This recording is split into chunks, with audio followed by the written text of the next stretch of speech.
As my boss introduced me, I'm Dan Samani. I'm a senior supervising engineer and has been with Parsons for quite a bit, quite a few years, like everybody else. And I would be presenting this petrochemical facilities that is basically the continuation of what Lou had presented, but maybe a little bit with pictures and a little more details.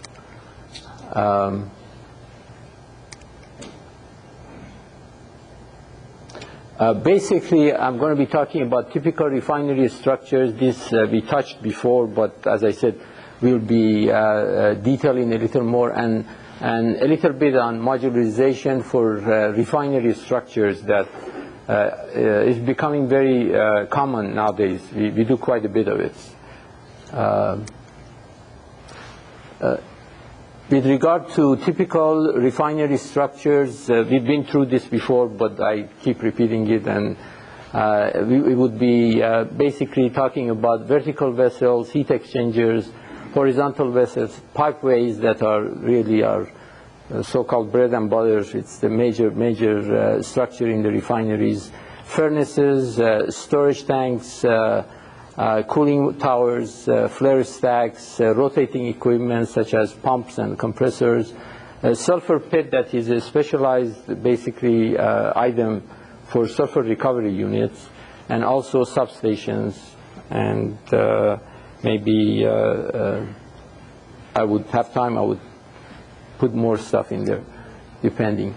For vertical vessels, as you know, we are structural. We deal with loads. So, what we need is from other disciplines. We need weights and configuration of the vertical vessel that comes from mechanical people, meaning the vertical, meaning the vessel people, and it could be a process column, it could be a reactor. Basically, there are approximate sizes for them, maybe 4 to 25 feet in diameter and up to 360 feet high. The vertical vessel itself has a skirt that has anchor bolt locations, and this is the way it's tied down to the foundation. And basically our job is to provide the foundation and support it.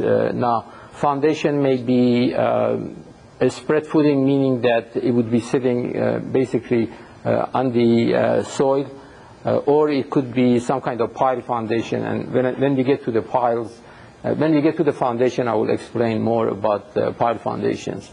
I actually wanted to touch upon items that we require from other disciplines, since all of you are young engineers, and I know later on you will be through this process. The most important is to receive information from other disciplines in order to make the job going and to make it successful. So let's say, for example, for me to design this vertical vessel, I would need the weights, I would need the arrangement of the skirt, and more importantly, I would need to have piping stress information. I need to know what kind of thermal stresses are going to be applied to it, so I can crank all of those into my foundation and come up with the appropriate foundation size. This is actually a shot of recent jobs we did. This is the CNRL oil sand project that is done in Canada, and I put this shot in there. So we have vertical vessels here, as you can see, quite a few of them. The vertical vessels, usually they have circular platforms. The circular platforms are designed by vessel people. Sometimes we fabricate them, they design them, and they're attached to the vertical vessel by clips and so forth. So this is a shot of that. We have some pipe racks here. Later on, I would actually talk about this pipe rack and modularization of the pipe rack. And then we have some equipment modules. It just happens to be that we will be discussing this, but this I put it in to just show the total arrangement in the refinery. This is another shot of it. We have a horizontal vessel here that pretty soon I will be discussing support of the foundation, support of this vessel and what kind of foundation we put in, and also other items. And there is always a pipe rack present, as you can see. The other item that we will be having continuously in the refinery, obviously, is heat exchangers. They could be with a diameter of 1 to 6 feet, and then maybe 28 feet long. Again, they have their own saddles, and we may be basically stacking these together. Also, for heat exchangers and for horizontal vessels, that comes later. We would have two types of saddles. One is a fixed saddle, one is a sliding saddle. And the purpose of that is to accommodate the expansion of the vessel itself, so you would not put tremendous forces on foundations. If you make both of them fixed, then we basically hold it, and it would be very difficult to design the foundations and so forth. And with regard to the type of foundation, it would be either a spread footing or it would be on piles, that we will explain it later. This is a shot of basically two horizontal exchangers. These are stacked, and then we'll be supporting them on foundations. We got piers here. These are what we call concrete piers, and this is a spread footing. It could be that this is a spread footing, but it could be that we will put piles underneath them, and depending on the condition of the soil, it would be supported on piles. Again here, let's say for heat exchangers, one of the items that is different from them is usually we need to clean them out, and we take the pull bundles out. At that time, there will be forces applied to the foundation, and we have criteria for designing the foundation based on that. We go to horizontal exchangers. Actually, before that, I will explain to you how we do the sliding end of the heat exchangers or horizontal vessels. What basically happens is on the saddle, this is the saddle of the sliding end, we put Teflon plates. These are Teflon assemblies, we call them. Basically, there are two Teflon, if you look here, there are two Teflon plates that are bonded to stainless steel plates. And what it does at this location, it creates some low friction surface for us. And the friction usually is about 0.06 to 0.1. And this way, it releases the forces as thermal expansion takes place. And this way, we design the foundations for less loads. One of the items that actually you should know is for sliding end or for fixed end, usually we design both foundations for the same load. In other words, we design them for the fixed end load because of possibility of errors in the field, and also it's easier to design them. Horizontal vessels are basically, I'm sorry? Yes. What's your typical distance as far as thermal expansion that you design for? A few inches, a few centimeters? Does it just depend on the size and temperature of the vessel? Well, obviously, the longer it is, the more it's going to expand, but also has to do with the temperature of the vessel. So if we have let's say a heat exchanger that is maybe 4 feet, 5 feet, we don't really have a fixed end, sliding end, because it doesn't exert too much load. But for majority of items that you see in refineries, there would be a fixed saddle and a sliding saddle, and we make sure that the sliding saddle has slotted holes, and by putting the Teflon assembly, it would slide and it would release the forces. Horizontal vessels, with regard to, yes? Yeah, so we release the forces because we don't have to have stresses on the vessel itself, right? As well as on the foundations, both, yes. Instead of holding it, we release them, and they would have a better structure. I think Daniel, to answer the question, I think typical expansion is about 1 inch, 3/4 to 1 inch for a typical exchanger horizontal vessel. Yes, yes. That order of magnitude. Right, yeah. Oh, I'm sorry, I didn't exactly understood your, yeah. Horizontal vessels, basically, it's the same type of structure. We have a much larger, obviously, vessel than the exchangers that are having a different function. 3 foot to 24 foot diameter. For example, you could have a knockout drum or some other horizontal vessel that would have some kind of liquid in it. They're supported on saddles identical to what we said for exchangers, usually a lot bigger saddles.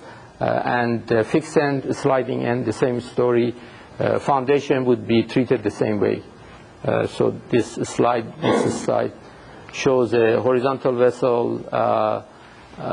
One saddle is fixed, one is sliding, and there is, as you see, there is platforms here to access different, valves and whatever may be on the vessel itself. Normally, the platforms are designed by the mechanical people, and if they're larger, they may be asking us to design them and fabricate for them. And the fabrication could be done also by the vessel fabricator, depending on the condition, if they're very busy or they're not. But it's basically the same arrangement. And this is the same sliding end and fixed end that I was talking about with regard to releasing forces. Any questions? For pipeways, as I said, the pipeways are the bread and butter of our work. There's always tons of pipeways that we do on refineries or smaller pipe racks and so forth. And the construction of the pipeways, I know Lou touched upon this a little bit. Usually they're steel.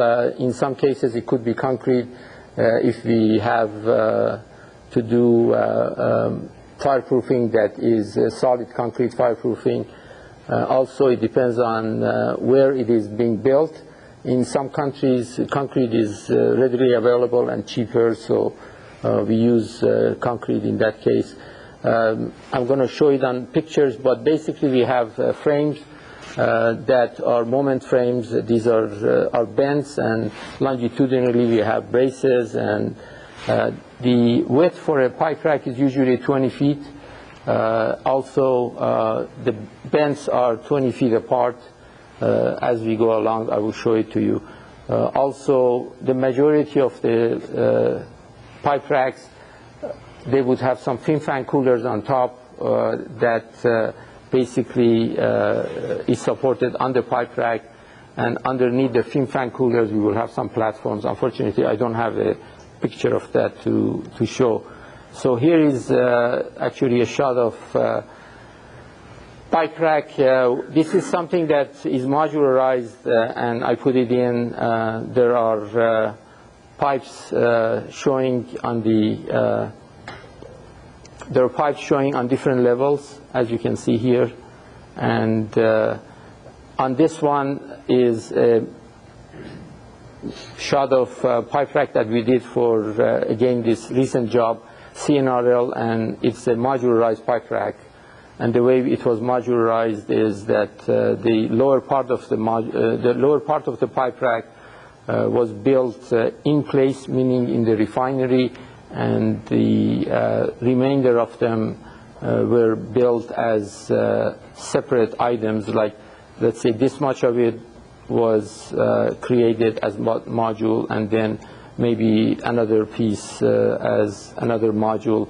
And later in the modularization, I would explain that to you, how we did it. But basically, we slice it, and we transport it, and we fabricate it somewhere else.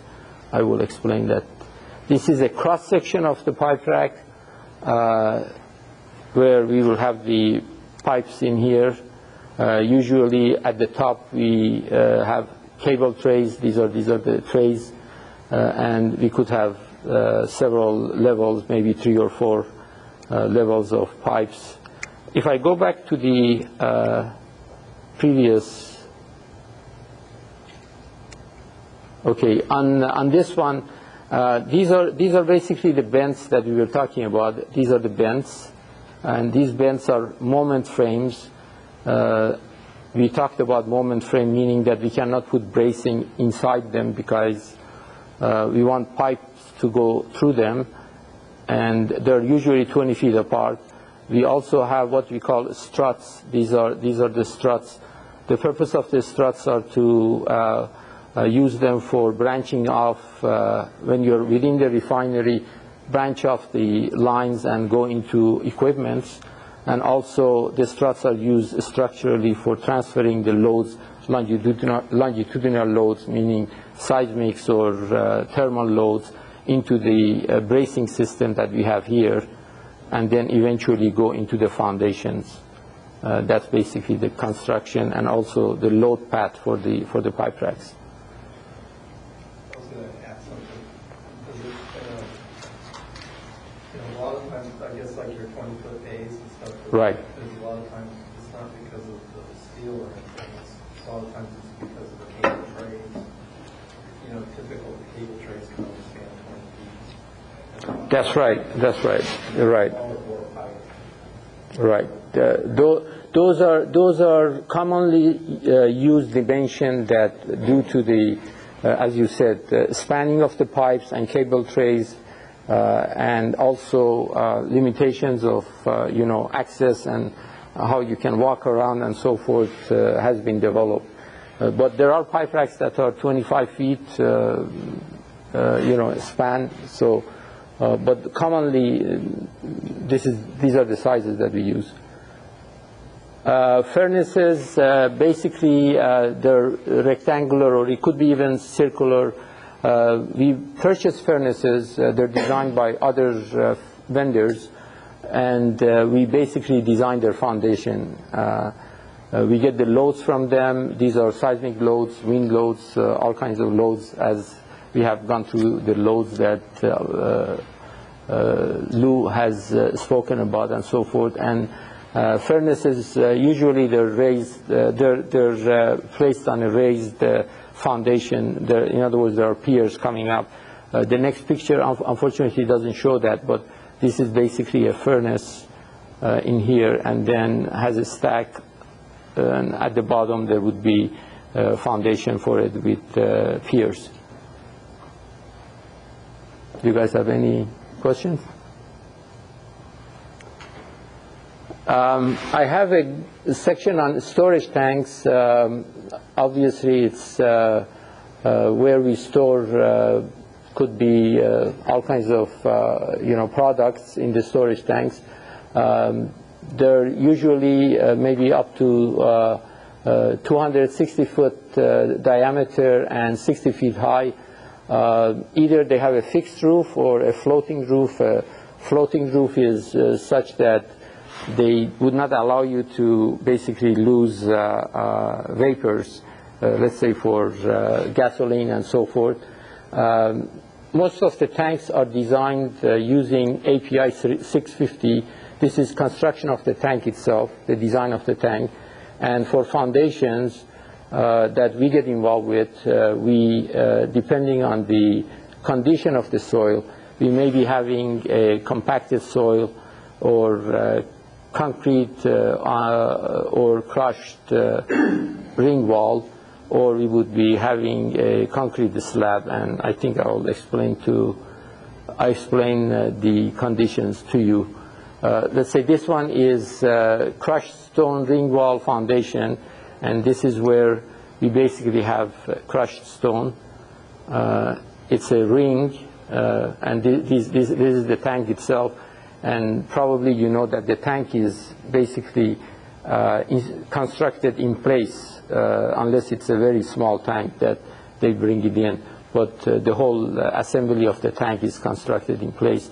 There are areas where we put detection pipes in here, and then there is a liner over here underneath that basically confine any kind of water or any kind of leakage, so that we could detect it in case there is any kind of rupture in the tank itself. So this is one kind of foundation. It all depends on what kind of soil we have and what soils engineer would recommend to us. Dan? Yes. You know, in addition to that, we normally put a dike around the tank to contain any... That is true. That is actually the dike that you will be putting in. Right. The tree that you see there, that will be inside the dike area. Right. Depending, as you brought it up, depending on the volume of on the capacity of the tank itself, there would be a dike around the tank. Sometimes the dike is basically we put soil and we put some kind of asphalt on it or we put some other kind of liner on it. But the dike is to basically restrain the liquid in case of rupture. And that is something that civil does. It's not a structure item, but sometimes we put concrete around it, and that would be something that we design with regard to the dike. Are there any vessel engineers here? Vessel engineers? Vessel? Like I guess one of the things I want to mention while we're going through this, the vessel guys would know that there's two alternatives. That, it's hard as well, it's not hard to believe it. In the local refineries here, there's a in the leakage at the bottom of the tanks here. There's a figure of refined gasoline products in the water table before. I mean, it's something like millions. It's not a small quantity, so. This is why we go through the cumbersome process now, having this flexible membrane that we see underneath here, and I think the vessel guys have helped in design. I mean, right, we have this one at the bottom. You have double bottom tank, for example. Instead of having this system here, I believe, right? Double coating. Yeah. Just a comment. The local refineries here, this is a recent development.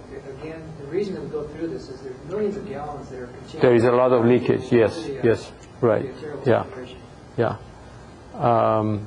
Actually, there is also a sump usually in the tank in here, and but you're right. There is quite a bit of leakage that happens. Some of that for our tank, for our cars.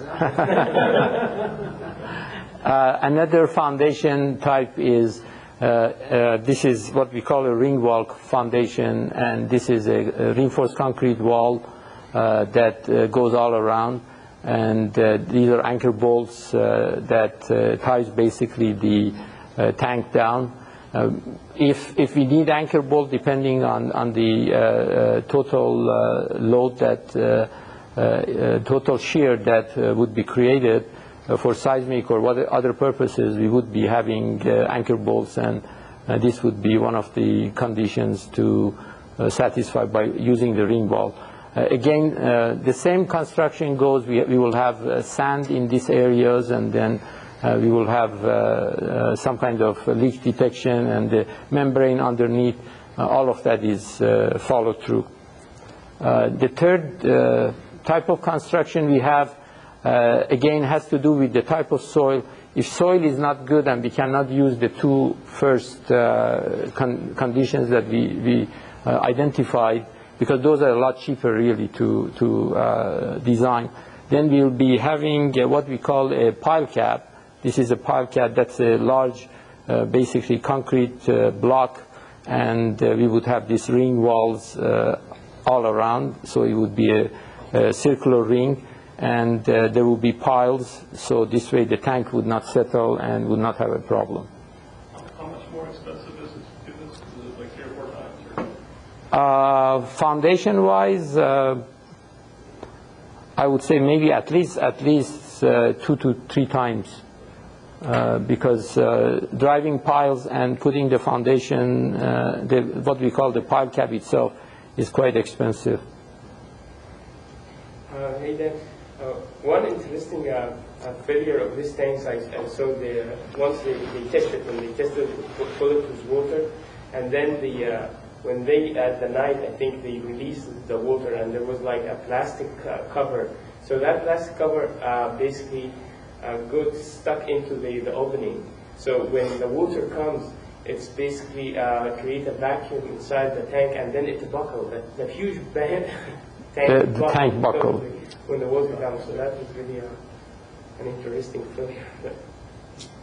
I think some of these foundations are so expensive. I know in Louisiana, for example, they're on just regular ring walls, and they allow them to settle by either a foot or 2 foot. So originally the tank is about so high, and over the years it's down more or less to grade. But again, it's pretty expensive to these concrete foundations. Yes. Actually, I believe maybe you remember we did one of these in Mobile Refinery where we had a very, very large tank. I don't remember if it was maybe 300 or so in diameter, and number of piles and the pile cap, as he mentioned, it makes it tremendously expensive. But you have no other choice, because if you will have major settlements, then you will have problems with the other parts of the refinery and so forth. Cooling towers, basically, I put down here that wooden is typical, but really the reality is now we are not using as much wooden type cooling towers.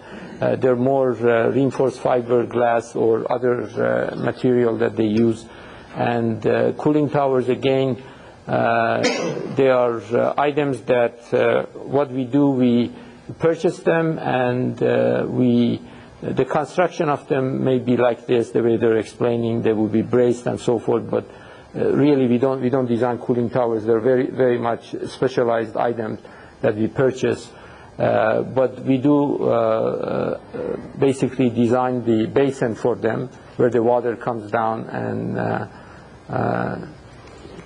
basically goes into the basin. So, and I'm sure you guys know the purpose of cooling towers. That's not. This is a wooden cooling tower. Actually, it's a recent picture. This comes from the El Segundo refinery.